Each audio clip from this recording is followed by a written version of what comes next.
왔습니다. 잠시 말씀 좀 나눌 수 있을까요? 네? 무슨 일로? 이번 달 관리비는 벌써 입금해드렸을 텐데. 아니요, 관리비 문제가 아니라 꽃가게에 자주 왔다 갔다 하시는 할머님이 한 분 계시죠? 할머니요? 손님 중에 말씀하시는 건가요? 아, 손님은 아닌 것 같고 오늘 아침에도 왔다 가셨다는데. 저희 시어머님이요? 네, 자주 가게에 오시기는 하는데 저희 어머님이 무슨 실수라도 했나요? 오늘 아침 10시에 우리 건물 시설 관리하는 분에게 할머님께서 간식을 먹으라고 가져다 주셨나 봐요. 집에서 떡을 가져오셨다고 하는데 그거 받고 나서 나중에 확인해 봤더니 파란 곰팡이가 잔뜩 피어 있었다고 하네요. 네? 곰팡이요? 아니, 어머님이 그런 걸 왜 먹으라고 주셨을까? 일단 너무 죄송합니다. 제가 다시는 이런 일이 없도록 할게요. 먹다가 조금 나온 것도 아니고 떡이 완전 다 상해 있었다고 하더라고요. 무슨 이유로 그런 걸 주셨는지 저희 입장에서야 알 길이 없으나 앞으로는 간식 같은 건 안 챙겨주셔도 될 것 같습니다. 원래 근무 중에 그런 걸 받아먹는 것 자체가 안 되는 일이라서요. 네, 정말 죄송합니다. 어머님이 뭔가 착각을 하셔서 그랬나 봐요. 버리는 거랑 드릴 거랑 헷갈리셨나? 제가 다시는 이런 일이 없도록 말씀 잘해놓겠습니다. 정말 죄송해요. 아닙니다. 꼭 좀 말씀 전달 부탁드려요. 네, 죄송합니다. 들어가세요. 저는 10여 년 전부터 작은 꽃가게를 운영하고 있습니다. 원래는 다른 동네에서 가게를 하고 있었는데 작년 봄에 지금 하고 있는 자리로 매장을 옮기게 되었어요. 원래 하던 곳은 주택가 한가운데였는데 새로 옮긴 곳은 주변에 고등학교 2개, 중학교도 1개 있고 종합병원까지 멀지 않은 곳에 있어서 오며 가며 들르는 손님들이 많습니다. 예전부터 이곳에서 장사를 하고 싶었는데 자리가 안 나서 눈치만 보고 있었죠. 정말 놓칠 수 없는 기회라서 상가의 빈자리가 나자마자 바로 연락하고 계약을 진행했습니다. 하지만 이 좋은 곳에도 딱 한 가지의 단점이 있는데 그건 바로 저희 시댁 근처란 겁니다. 시댁이 걸어서 5분 거리밖에 안 걸릴 정도로 정말 가까운 곳에 있습니다. 뭐 별일이야 있겠어? 라고 생각했지만 시어머니가 아침 저녁으로 하루에 2번씩 가게에 방문하시더군요. 며느리가 집 근처에 가게를 오픈했으니 심심하니까 찾아와 볼 수 있다고 봐요. 제가 조금 불편해도 이해할 수 있는데 문제는 어머님이 자꾸 오셔서 제 장사를 방해하고 본인이 사장 행세를 하고 있다는 점입니다. 아까 그 여편네 환불해줬냐? 아, 네, 그냥 환불해줬어요. 자주 오시는 분이기도 하고 오늘 꽃이 좀 마음에 들지 않으셨나 봐요. 어이구, 그걸 왜 환불을 해줘? 너는 장사 그렇게 하면 안 된다. 그놈의 여편네들이 이래저래 핑계대면서 환불해달라고 하는 거야. 내가 그런 사람들 한두 번 보니? 뭐 마음에 안 드셨을 수도 있죠. 그런 분들 많아요. 일일이 스트레스 받으면 동네에서 장사 못하죠.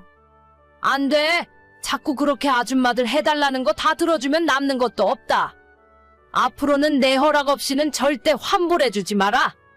어떻게 그래요? 동네에서 하는 장사인데. 그 아줌마가 보기보다 마당발이라서 데려오는 손님들도 많아요. 안 된다면 안 되는 줄 알아. 너 그렇게 물러터지면 동네 진상들 다 몰려오게 되어 있어. 앞으로 그 여편네 오면 나한테 바로 전화해. 내가 집에 있다가 바로 달려갈 테니까 알겠니? 그렇게까지 안 하셔도 되는데. 제 가게는 제가 알아서 잘하고 있어요. 어머님이 너무 신경 많이 써주셔서 감사한데 그래도 장사 초보도 아니고 10년 넘게 했던 경험이 있으니까 제 가게는 제가 가장 잘할 수 있어요. 어휴, 너가 이 동네를 알아? 나는 여기서 30년 넘게 산 토박이야. 겨우 장사 10년 했으면 뭘 안다고 세상 다 아는 척을 하고 그래? 너가 자리 잡을 때까지 다 도와줄 테니까 잠자코 있어. 어머님도 하실 일이 많으시잖아요. 매일같이 가게에 출근 도장 안 찍으셔도 괜찮아요. 제가 애도 아니고. 걱정하지 마라. 내가 어디 나가서 일 다니는 사람도 아니고 집안일은 너가 걱정 안 해줘도 알아서 똑부러지게 하고 있으니까 너네 가게 한두 시간 나가서 봐주는 것 정도는 어려울 것도 없어. 저는 정말 괜찮은데. 내가 돈 달라고 안 할 테니까 해준다 그럴 때 가만히 있어. 이 동네에 얼마나 이상한 사람이 많은 줄 아니? 진상들 걸을 사람 거르고 자리 잡을 때까지 도와줄 테니까 부담 가질 필요 없다. 진상은 시어머니가 이 동네에서 가장 진상인 것 같더라고요. 제가 장사만 10년 넘게 했고 웬만한 산전수전 다 겪어봤기 때문에 아무것도 모르는 어머님 도움은 솔직히 필요 없어요. 무슨 도움을 주신다고 하는지도 잘 모르겠고 그냥 가게에 출근하시면 손님들한테 잔소리하고 특히 건물관리인이나 택배 아저씨 같은 분들에게 굉장히 무례하게 대하십니다. 제가 사장이지만 절대 남한테 함부로 하지 않는데 왜 아무것도 아닌 시어머니께서 사람들을 하대하고 함부로 하시는지 모르겠어요. 얼마 전에도 택배 아저씨가 가게 문을 살짝 열고 택배를 놓고 가셨는데 어머님이 의자에 앉아 커피를 마시다가 그걸 보시고는 바로 달려나가서 택배 아저씨를 부르더라고요. 이봐요. 택배를 가져왔으면 공손하게 주인한테 가져다 줘야지. 문 앞에 두고 가는 게 맞는 거예요? 진짜 제가 너무 놀라서 손님 꽃다발 만들다 말고 뛰어나갔고 택배 아저씨한테 90도로 사과드리면서 겨우 상황 무마했어요. 진짜 요즘 시대가 어떤 시대인데 사람들한테 갑질입니까? 갑질을 하는 것 자체가 문제인데 택배 아저씨가 갑질할 대상도 아니잖아요? 어머님께서는 저런 건 초장의 버릇을 잘 들여놔야 한다며 끝까지 목소리를 높이셨어요. 이러다가 어머님 때문에 가게 말아먹을 것 같아서 남편을 통해 이야기를 해본 적도 여러 번이지만 도저히 말을 들어먹지 않으셨습니다. 제가 한번 화를 내야 하나 고민을 하고 있던 차에 얼마 전에 또 사건이 터지고 말았습니다. 어머님, 아까 가게에 잠깐 나오셨을 때 무슨 일 있었어요? 무슨 일? 아니 아무 일도 없었는데. 아니, 제가 화장실 갔다 온 사이에 이 근처 박스 줍는 할머니한테 뭐라고 하셨죠? 할머님께서 아까는 죄송했다며 저한테 음료수 사다 주면서 사과하고 가시던데 대체 어머님 무슨 짓을 하신 거예요? 아, 그 할망구? 별거 아니야. 내가 다 이야기해놨으니까 앞으로 종종 음료수 사다 주고 인사하러 올 거다.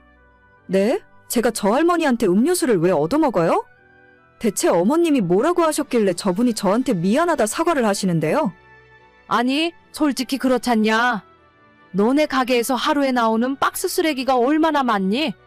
그거 다 그 할망구가 가져가는데 생전 뭐 하나 가져와서 고맙다고 인사하는 꼴을 못 봤다.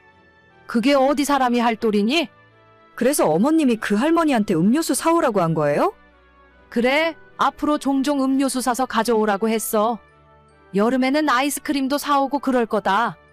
세상에 공짜가 어디 있니? 남의 가게에서 박스 가져다가 팔아서 돈 벌었으면 원래 그 정도 인사치레는 해야 하는 거야. 와, 진짜 놀부도 울고 가겠네요. 어머니, 제가 마지막으로 당부드리는데 앞으로 저희 가게 나오지 말아주세요. 저 이제는 진짜 못 참을 것 같아요. 무슨 소리야? 공짜 음료수 먹게 해줬더니 고맙다고 하지는 못할 망정. 어머님, 저거 박스 가져가봤자 저 할머니가 하루에 얼마 버시는지 아세요? 그걸 그렇게 받아먹어야 속이 시원하시겠어요? 저 진짜 어머님 창피해서 얼굴을 못 들고 다녀요. 손님들이 다들 어머님 부담스러워서 못 오겠다고 어머님 안 계실 시간이 언제냐고 물어봐요. 어이구, 지들이 뭔가 캥기는 게 있으니까 그러지. 떳떳하면 나를 무서워할 일이 뭐가 있어? 똥이 무서워서 피해요. 더러워서 피하는 거지. 어머님 진짜 마지막 경고 드리는데 저희 가게 다시는 나오지 말아주세요. 남편한테도 이야기했고 이젠 더 이상 말로 안 해요. 야, 나도 안 가. 내가 그렇게 한가한 사람인 줄 알아? 장사라고 개뿔도 모르길래 알려주려고 나갔더니 은혜도 모르고 있네.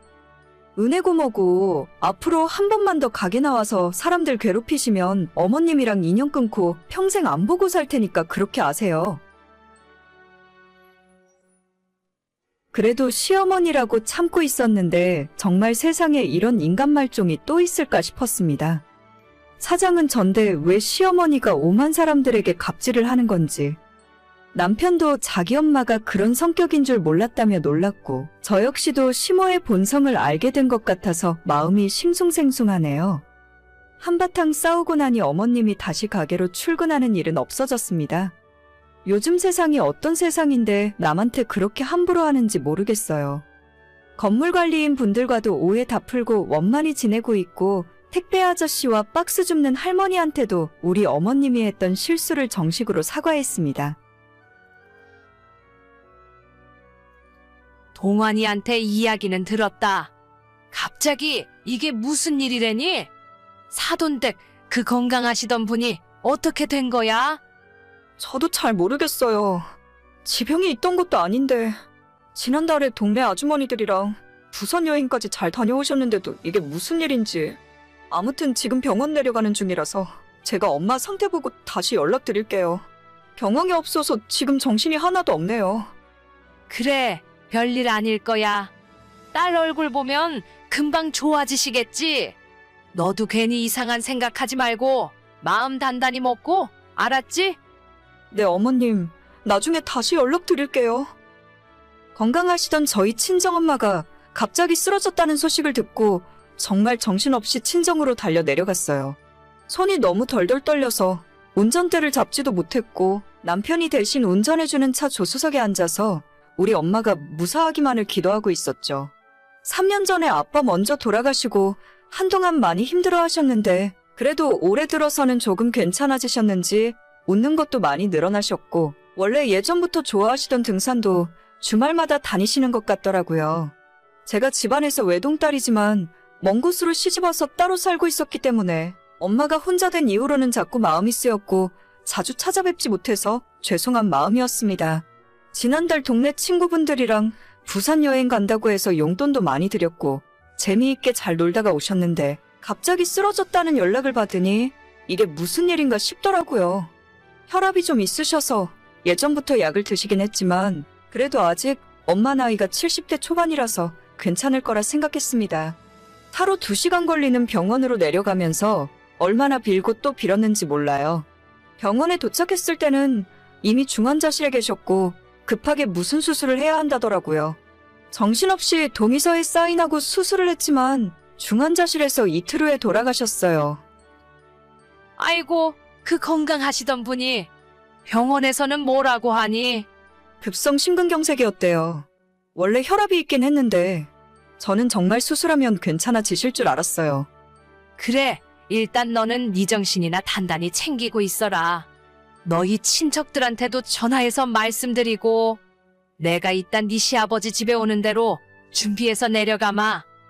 네, 어머님. 그나저나 밥은 먹었고? 앞으로 네가 제일 고생해야 하는데 밥 먹고 정신 똑바로 차리고 있어. 네, 알겠어요.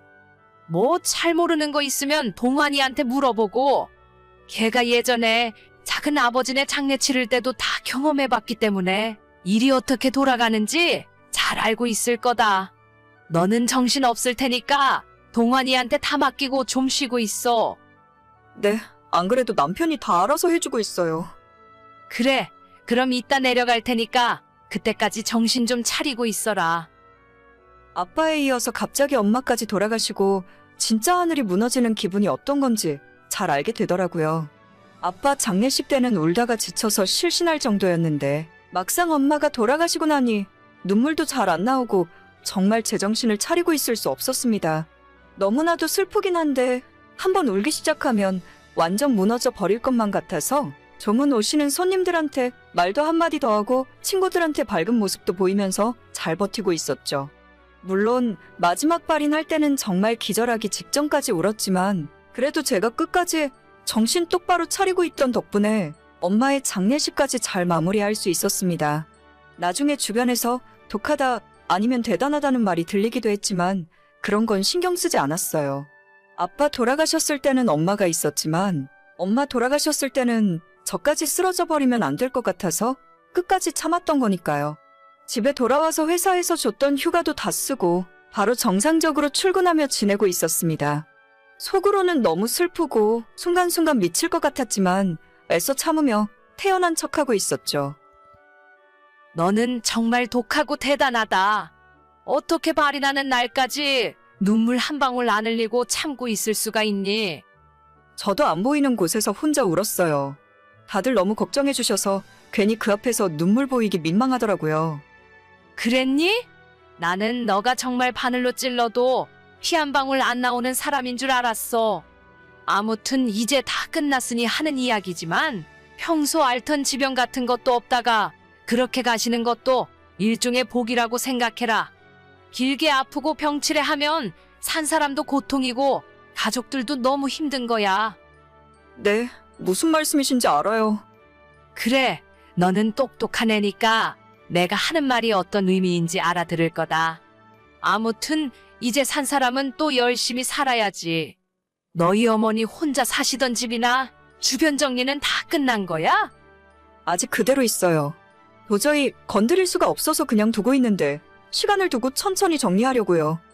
뭐 지금 당장은 쉽지는 않겠지. 그런데 뭐 하나만 물어보자. 내 말에 오해는 하지 말고 사돈댁 혼자 사시던 집이 전세니? 아니면 자가였니? 10년째 자가로 살고 계셨죠. 그래? 그 동네 집값이 꽤 비싸던데 대출은 남아있고. 아직 그런 것까지는 자세히 모르겠어요. 이제 곧 내려가서 한번 확인해 보려고요. 그런데 갑자기 그건 왜 물어보시는 거죠? 아니야, 그냥 내가 궁금해서 그러지. 아직 정신 없을 텐데 너한테 이런 거 물어봐서 미안하다. 아무튼 호상이라고 생각해. 시모는 뜬금없이 연락해서 이상한 소리를 제게 하더라고요. 아직 엄마가 돌아가신 충격에서 벗어나지도 못했는데 호상이라느니 살던 집이 어쩌고 저쩌고 대체 저런 소리를 왜 하는 건가 싶었어요. 제가 올해로 결혼 6년 차인데 지금까지 시모와 그리 살갑게 지내진 않았습니다. 평소에 연락도 거의 하지 않았고 어머님도 저한테 할 말이 있으면 남편 통해서 하시던 분이었죠. 그런데 이번에 친정엄마 돌아가셨을 때 남편은 물론 시댁 사람들이 일찍 찾아와서 빈소를 지켜주니 정말 고맙더라고요. 평소엔 무뚝뚝하던 시아버님도 제게 많이 위로를 해주셨고 시어머님도 장례식장에 오는 손님들을 저와 함께 맞이해주고 뒷정리까지 맡아서 해주셨죠. 정말 너무 고마웠고 이게 가족들의 정인가 싶어서 살짝 감동했는데 나중에 이런 연락을 하시니까 조금 어이없고 황당했어요. 그래도 크게 신경 안 쓰고 있었는데 불과 며칠 전에 또다시 연락이 오면서 시모의 시커먼 속내가 모두 드러나고 말았습니다. 지난주에 친정 내려갔다 왔다고 하더니 이제 너희 어머니 유산 정리는 다 끝난 거야? 뭐 어느 정도는 다 끝난 것 같아요. 그래? 잘 됐다. 사돈댁이 혼자 사시던 집이 대출도 하나 없는 자가였다면서? 그 집이 38평이었니? 그 동네 요즘 시세가 7억도 넘더라. 저는 그런 건 잘 모르겠어요. 그 집 팔 거야? 아니면 전세라도 줄 거야? 어차피 너희가 그 동네 가서 살 거 아니잖아. 생각은 아직 안 해봤는데 일단 집에 짐들이 남아있어서 그거 정리되면 생각하려고요. 팔지 마. 내가 알아봤는데 더 오르면 올랐지 떨어질 동네가 아니더라. 그냥 전세 줘. 전세 주고 그 전세금으로 너희들도 이번 기회에 전세 끝내고 집장만 하고, 네, 생각해볼게요. 그리고 혹시나 돈 남으면 나한테 1억만 빌려줄 수 있어? 우리가 이번에 상가를 하나 살까 하는데 현금이 좀 부족해서 말이야. 너한테 이자까지 톡톡히 쳐서 갚을게. 돈이요? 어머님, 듣자 하니 진짜 너무 하시는 것 같아요. 지금까지는 가만히 참고 있었는데 저희 엄마 집은 제가 알아서 할게요. 전세를 놓던 팔아먹던 들어가서 살던 제가 알아서 할 테니까 신경 쓰지 마세요. 호상이니머니 그런 소리 듣고 싶지도 않고 제가 어머님한테 돈 빌려드릴 일 없으니까 이런 문제로 연락하지 않았으면 좋겠어요. 아니, 내가 호상을 호상이라 하지 뭐라고 하니? 악담을 한 것도 아니고 좋게 이야기한 건데. 그리고 내가 너한테 공짜로 돈을 달라고 했냐? 빌려주면 갚는다는데 뭐가 문제야? 너는 형제도 없이 그 많은 유산 받아서 너 혼자 다 쓸 거야? 장례식 때 내가 니를 얼마나 도와줬는데. 결국엔 이 소리 하시려고 그러셨나요? 어쩐지 지금까지 저한테 관심도 없던 어머님이 너무 잘해주신다 싶었어요. 그때 와서 3일 동안 일하셨던 거 일당 쳐서 보내드릴 테니까 계좌번호 남겨주세요. 그러면 계산 끝이니까 앞으로 저한테 돈 이야기 할 생각 하지도 마셨으면 좋겠네요. 너 진짜 가족끼리 1억이냐? 가족은 무슨 놈의 가족입니까? 진짜 저런 사람들한테 순간적으로나마 좋은 마음이 들었던 제가 바보 같네요. 힘들 때 도와주길래 방심했는데 역시는 역시였습니다. 나중에 남편에게 시모와 나눴던 이야기를 보여주면서 당신 엄마가 돈 달라고 하는데 어떻게 생각하냐고 했더니 절대 줄 생각하지도 말라네요. 남편은 사남매 중에 막내 아들인데 옛날부터 시댁과 살짝 거리를 두고 있었어요. 저희 친정부모님에게 받은 유산을 어떻게 하던지 자기는 신경 전혀 안 쓸 테니까 천천히 저보고 알아서 하라네요. 지금은 그 집에 남아있는 엄마의 물건들을 처분하기가 힘들어서 당분간 그대로 둘 생각이에요. 조금 괜찮아지면 짐을 다 빼고 새를 놓을 겁니다. 시모 말대로 저희가 결혼하고 지금까지 집 없이 전세로 살고 있기 때문에 그 돈을 저희 집 사는데 보탤지 어떻게 해야 할지 남편이랑 차차 상의하려고요. 이제 진짜 우리 가족이라고 할 사람은 남편과 우리 딸 하나가 전부인 것 같아요. 이번에 친정엄마 장례식 도와주는 걸 보면서 아무리 사이 안 좋던 시부모라도 역시 가족은 가족이구나 싶었었는데 그 마음이 완전 틀렸습니다. 다른 사람들 전혀 신경 안 쓰고 우리 세 식구만 생각할 거예요. 하다 시부모가 사돈 집 유산까지 노릴 줄은 꿈에도 몰랐네요. 오늘의 사연은 여기까지입니다. 구독과 좋아요, 알림 설정은 많은 힘이 됩니다. 다들 행복하시고 좋은 하루 되세요.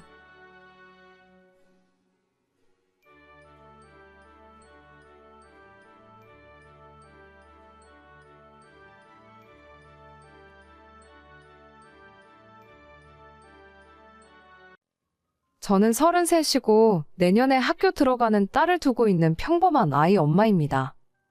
저희 남편에게는 여동생이 하나 있는데 우연의 일치로 신우의 딸 역시 저희 애랑 동갑이에요. 신우가 저보다 한 살이 많아서 그런지 신혼 초부터 자꾸 언니 대접받으려 하고 벌핏하면 신경 거슬리게 하더니 이번에 제대로 선을 넘어버렸습니다. 저는 지금 강남구에서 살고 있어요. 돈이 많고 부자라서 강남에 사는 것이 아니라 저희 부모님 때부터 이 동네에서 살았고 제가 운영하는 사업장 역시도 강남에 있기 때문에 결혼한 이후에도 자연스럽게 이 동네에서 계속 살고 있습니다. 남들은 아이 교육 때문에 강남으로 많이 이사 온다고 하지만 저는 아직 애가 어려서 그런 건 잘 모르겠고 아직은 그 흔한 영어학원, 영어 유치원조차 보내지 않고 있어요. 아이는 내년에 집 근처 일반 초등학교에 입학시킬 예정입니다. 반면에 저희 신우는 자기 남편이 직업 군인이라 지방을 돌며 살고 있어요.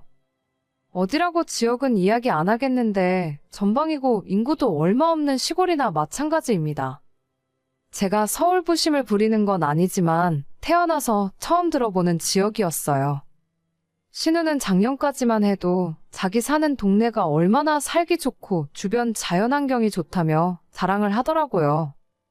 그러면서 동시에 우리 애가 콘크리트 시멘트에 둘러싸여서 불쌍하다 하더라고요. 어릴 때는 자연을 벗삼아서 들판도 뛰어다니고 그렇게 살아야 아토피도 안 생기고 건강하다는데 저는 우리 딸 아픈 곳 없이 건강하게 키웠다고 생각합니다. 하지만 아무리 제가 뭐라고 이야기해도 들은 척 안 하고 자기 할 말만 하더라고요. 내가 생각해봤는데 그 집에 채린이가 너무 불쌍한 거 있지? 아무래도 서울에서 살면 맨날 학원만 뺑뺑 돌아다니고 어릴 때 제대로 놀지도 못하고 클 거 아니야? 전혀 아니에요. 얼마 전까지 저희는 학원 하나도 안 보내다가 자기가 피아노 배우고 싶다 해서 딱 그거 하나 다니고 있어요. 어차피 유치원 끝나면 바로 친정엄마 집에서 놀기만 하는걸요. 에이, 거기서 제대로 놀기나 하겠어? 흙도 없고 나무도 없고 물놀이도 마음껏 못하잖아. 아파트촌에서 노는 게 애한테 좋을 리가 없지. 요즘은 집 앞에 공원 잘 되어 있고 아파트 놀이터도 정말 좋아요. 그리고 주말에는 한 번씩 호텔 수영장 데리고 가니까 괜찮아요. 아 참, 저번 봤을 때 윤지가 놀이공원 가고 싶다 하던데 언제 한번 윤지랑 같이 서울 올라오세요. 윤지 데리고 놀이공원도 한번 가고 오빠랑 다 같이 맛있는 것도 먹게요. 아니야, 됐어. 나는 서울만 가면 머리가 아프더라고. 특히 강남은 더해. 시끄럽고 차도 많이 다니고 운전하기도 힘들어서 싫어. 그냥 자기가 채린이 데리고 한번 내려와. 우리 동네 완전 조용하고 애들 뛰어놀기 딱이야. 네, 알겠어요. 다음에 남편 쉬는 날에 맞춰서 같이 내려갈게요. 그때 봬요. 이런 식으로 한마디도 지지 않더라고요.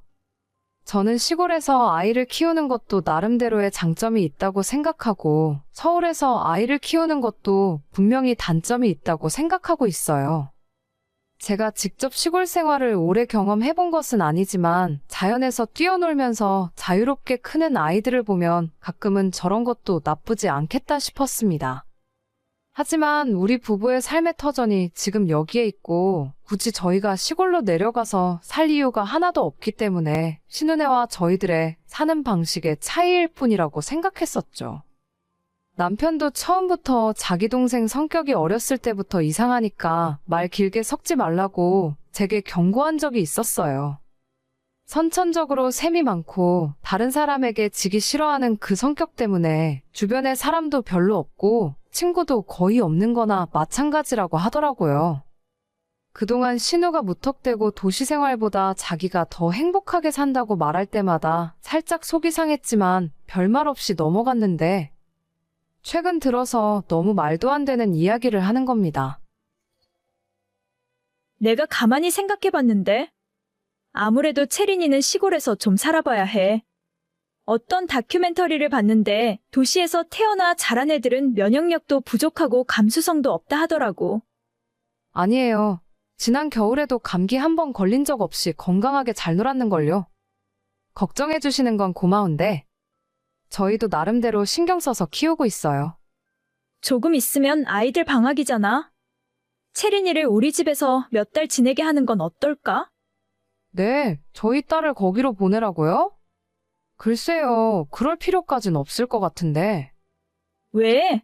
채린이도 시골에서 한 번쯤 살아보는 것도 괜찮다니까? 어차피 이제 내년에 학교 들어가면 이럴 기회도 없어. 여기 겨울 되면 눈이 얼마나 많이 오는 줄 알아? 이번 겨울 석 달 정도 여기에서 지내면서 마음껏 뛰어놀고 봄에 다시 올라가면 좋지 않겠어? 이런 추억도 서울 강남 바닥에서는 평생 돈 주고도 못 산다니까? 글쎄요, 채린이가 그런 걸 좋아할지 모르겠는데.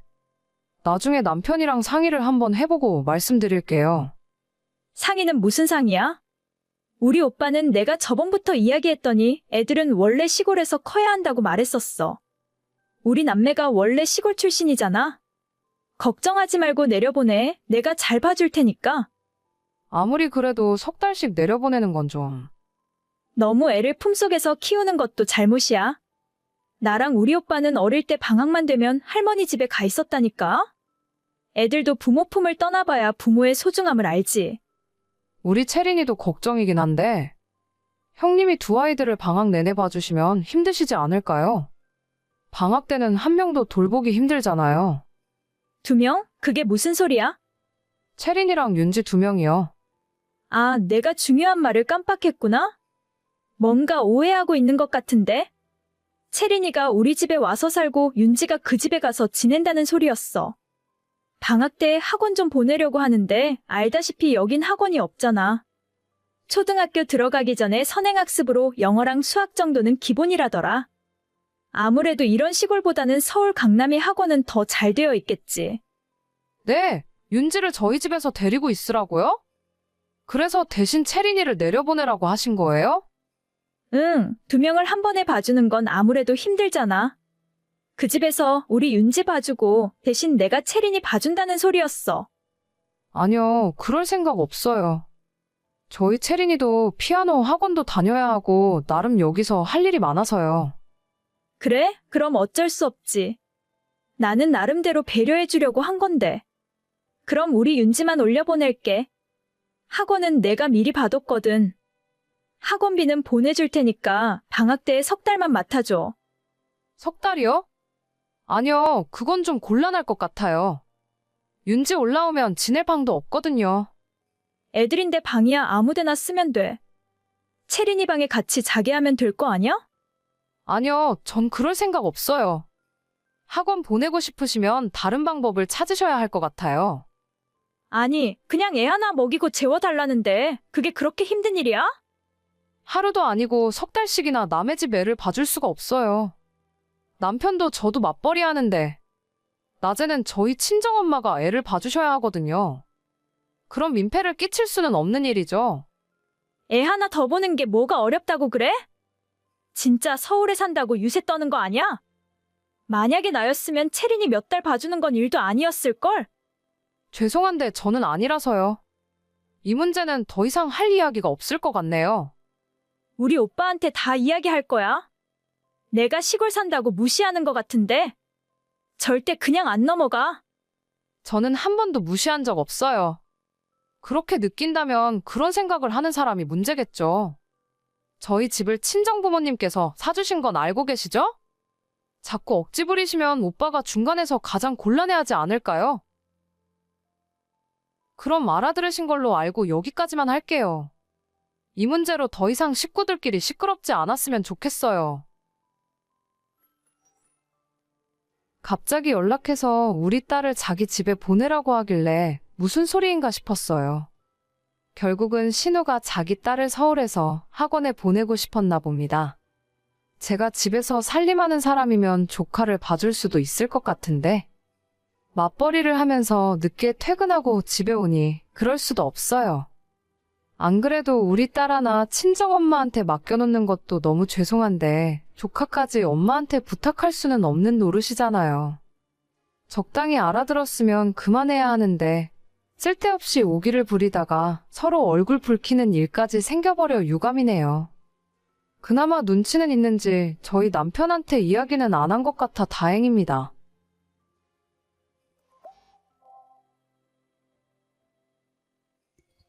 은정아, 김치 새로 담궈놨어. 내일 와서 김치 좀 가져가. 저번에 준 것도 아직 많은데 무슨 김치를 또 담궜어. 그냥 엄마 가게에서나 팔아. 힘들게 왜 자꾸 만들고 그래. 저번에 준 건 묵은지고 이건 새로 담근 거란 말이야. 가게에서 파는 거랑 우리가 먹으려고 담그는 거랑 같니? 깍두기도 좀 같이 했고 일부러 많이 만들었으니까 너네 시댁에도 좀 가져다 드려. 시어머니한테? 싫어. 뭘 잘해주는 게 있다고 엄마 김치까지 가져다 주는데 그냥 우리 집 김치 냉장고에 두고 나 혼자 먹을 거야.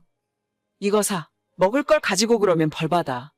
어차피 박서방이랑 너랑 둘이서는 다 먹지도 못해. 가져가서 시댁이랑 적당히 나눠서 먹어. 너가 먼저 잘해드리면 그쪽에서도 사람인데 하나밖에 없는 며느리를 이뻐라 해주시겠지. 어휴, 그런 괴팍한 노인네한테 이쁨 받고 싶지도 않네요. 지금도 남편 말 아니었으면 진작 결혼이고 뭐고 때려쳤을지도 몰라. 어쩜 그렇게 나만 보면 못 잡아먹어서 안달인지. 은정아, 그런 소리 함부로 하는 거 아니야. 그래도 결혼했으면 가족이나 마찬가지인데 너가 먼저 잘해드려야지. 잘해봤자 아무 소용도 없어. 아무튼 김치는 내일 가지러 갈게. 엄마 가게로 가면 돼? 아니면 집으로 가지러 갈까? 우리 집 김치 냉장고에 넣어놓을 테니까 가져가면 돼. 김치는 2통이고 깍두기도 하나 가져가. 알겠어. 엄마도 쉬엄쉬엄이래. 저희 친정엄마는 시장에서 20년 동안 반찬 가게를 하고 계십니다. 손맛 좋기로 유명하시고 저도 지금까지 엄마가 직접 담궈준 김치보다 맛있는 김치를 못 먹어봤을 정도로 정말 맛있어요. 가게에서 파는 반찬들도 맛있어서 장사가 잘 되는 편이고 오랜 시간 단골들이 진짜 많습니다. 저 시집간 뒤에도 정기적으로 반찬 가져가라 하시고 특히나 김치는 수시로 만들어서 주세요. 결혼한 지 2년이 지난 지금까지 저희 집은 물론이고 종종 시댁에도 가져다 주라며 넉넉하게 만들어서 주셨습니다. 하지만 이렇게까지 친정엄마가 신경을 쓰는데도 시어머니는 신혼 초부터 저랑 잘 안 맞았어요. 성격도 너무 안 맞고 평소 시모가 생각 없이 툭툭 던지는 말도 은근히 사람 짜증나게 하고 신경 거슬리기 때문에 얼굴 보고 대화하는 것 자체가 싫더라고요. 시간이 지나면 좀 나아질까 생각했지만 2년이 지난 지금까지도 시모는 너무 불편하고 어렵습니다. 요리도 완전 못하셔서 저희 엄마 반찬이나 김치 한번 가져다 주면 아버님이 너무 좋아하시는데 시모는 공짜로 받아 먹으면서 답내는 고사하고 잘 먹었다 고맙다라는 이야기 한번 한 적 없었어요. 어머님, 이번에 저희 친정엄마가 김치 새로 담그셨대요. 새김치 좀 가져다 드릴까요? 그래, 한번 맛이나 보게 좀 가져와 봐라. 그런데 저번에 물김치는 너무 짜더라고. 물 좀 넣고 겨우 다 먹긴 했는데 이번 김치도 혹시 짜니? 글쎄요. 물김치가 짜게 느껴지셨으면 김치도 짤 수도 있는데 그냥 드리지 말고 저희끼리 먹을까요? 어머님 입맛에 맞는 걸로 새로 사드시는 게 낫겠죠? 아니다. 일단 가져와 봐. 사돈이 만들어준 성의가 있는데 짜건 싱겁건 그냥 주는 대로 먹어야지. 그래도 나 같은 사람이 솔직하게 이야기해주는 게 도와주는 거야. 너무 서운하게 듣지 말고 나중에 어머님한테 조금만 소금 간 덜하면 딱 좋을 것 같다고 전해드려. 네. 김치는 제가 내일 어머님 댁으로 가져다 드릴게요. 그래라. 혹시 이번엔 깍두기는 좀 안 하셨니? 너희 어머니는 김치보다 깍두기가 좀 낫더라. 깍두기는 작년에 한 번 가져다 주더니 그 뒤로는 한 번 구경을 못하네. 깍두기 이번에 좀 담그셨어요. 내일 김치 가져다 드리면서 깍두기도 같이 드릴게요. 저희 엄마 가게 가시면 항상 있는데. 아유, 돈 주고 사다 먹을 정도는 아니고 그냥 있으면 좀 맛이나 보자는 거지. 아무튼 그것도 가져와 봐라. 네. 진짜 듣기만 해도 짜증나지 않으세요? 처음엔 좋은 마음으로 어차피 엄마가 많이 만들었으니까 나눠드려야겠다 싶다가도 저런 말투를 들으면 좋은 마음이 싹 사라집니다. 돈 주고 사 먹는 손님들도 저딴 식으로 말하진 않을 거예요. 맛이나 보긴 뭘 맛이나 본다는 건지. 너희 어머님 깍두기가 정말 맛있더라. 이런 맛있는 걸 공짜로 먹다니 너무 죄송하네. 이런 식으로 칭찬해주면 드리는 저도 기분 좋고 저희 엄마한테 말씀드리기도 좋잖아요. 기껏 김치 가져다 줬더니 싱겁다고 소금 간 줄이라는 소리나 하고 있으면 제가 그런 말을 엄마한테 어떻게 전하겠습니까? 입에 안 맞으면 안 받고 안 먹으면 될 텐데 주면 주는 대로 다 먹으면서 최근 들어서는 저희 엄마 김치로 주변에 생색까지 내고 있더라고요. 저번에 가져다 준 김치 좀 남은 거 없니? 몇 포기만 더 가져와 봐라. 그 많은 걸 벌써 다 드셨어요. 제가 큰 통으로 하나 가득 가져다 드렸는데. 아니야, 그걸 어떻게 벌써 다 먹겠니? 우리끼리 먹기에는 너무 많길래 아파트 아줌마들한테 반 포기씩 나눠줬는데 너도 나도 더 달라지 않니? 나보고 직접 만들었냐 하길래 그렇다고 했더니 깜짝 놀라더라고. 딴 사람들한테 다 나눠주셨다고요? 친정엄마가 어머님 드시라고 고생해서 만드신 건데. 사돈댁은 그게 일이잖니. 원래 맨날 하시는 분들은 별로 힘들지도 않아. 딱 5포기만 더 해달라고 말씀드려. 아줌마들 3포기 나눠주고 2포기는 나도 좀 먹어야지. 어머님, 그건 아닌 것 같아요. 저희 엄마가 힘들게 만드신 걸 왜 다른 사람한테 나눠주세요? 요즘 재료비도 엄청 올라서 돈으로 따져도 만만치 않아요. 그깟 배추값이 얼마나 한다고. 양념이야 어차피 너네 엄마 가게에 잔뜩 있을 거고 절인 배추만 사다가 대충 속 넣어서 주면 되는 거 아니냐? 배추값 그거 얼만데? 내가 줄게. 진짜 무식하면 입이라도 다물고 있어야 하는데 심오하는 말 때문에 혈압 터질 뻔했어요. 김치가 심오 생각하는 것처럼 그리 단순하게 만드는 것이 아닙니다. 절인 배추도 손이 많이 가지만 김치 양념 만드는 건 정말 중노동이에요. 채소 육순에서 찹쌀가루, 콩가루 넣고 풀 쓰고 식혀서 고춧가루부터 가진 양념 넣고 버무리는 것도 정말 일입니다. 특히 겨울이면 몰라도 한여름에 김치속 만들고 있으면 땀이 흥건해질 정도예요. 들어가는 재료들도 거의 다 국내산만 사용하고 아시는 분은 아시겠지만 국내산 고춧가루 값부터 정말 장난이 아니게 비쌉니다. 돈 들이고 시간과 정성 들여서 만들어 가져다 줬는데 반응이 저 모양이니 저희 집에 김치가 썩어나고 있어도 주고 싶지 않더라고요. 된장찌개 하나 똑바로 못 끓이는 분이 무슨 염치로 김치를 자기가 담궜다고 떠벌리고 다니는지 모르겠어요. 그러면서 왜 공짜로 나눠주겠다고 떠들고 다니는지 생각할수록 더 열받아요. 친정엄마도 아무리 장사하는 입장이라지만 주변에 친한 분들에게도 많이 베푸시거든요. 손이 커서 음식을 조금씩 못하시니까 잔뜩 만들어서 이웃도 나눠주고 주변 지인들한테도 조금씩 나눠주면 대부분 맛있게 잘 먹었다 해주시고 빵이나 과자 같은 간단한 답례품까지 주시곤 합니다. 그게 정상적인 사람들의 반응이고 제가 심호한테 바라는 것도 딱 그 정도였어요. 하지만 상상도 못한 소리를 들은 뒤로 더 이상 심호에게는 아무것도 해주고 싶지 않더라고요. 배추값 따위 필요 없어요. 그냥 어머님이 배추 사다가 직접 만들어서 나눠주세요. 앞으로는 김치 달라는 소리는 하지도 마시고요. 친정엄마가 저 먹이고 식구들 먹이려고 만드신 건데 얼굴도 모르는 사람들한테 나눠주셨다니 정말 실망이에요. 원래 김치하면 이웃들끼리 나눠 먹고 그러는 거야. 뭘 그렇게 빡빡하게 굴고 그래? 그렇게 이웃 챙기고 싶으면 어머님이 직접 만들어서 챙기시라고요. 왜 저희 엄마가 만들어서 어머님이 생색을 내세요?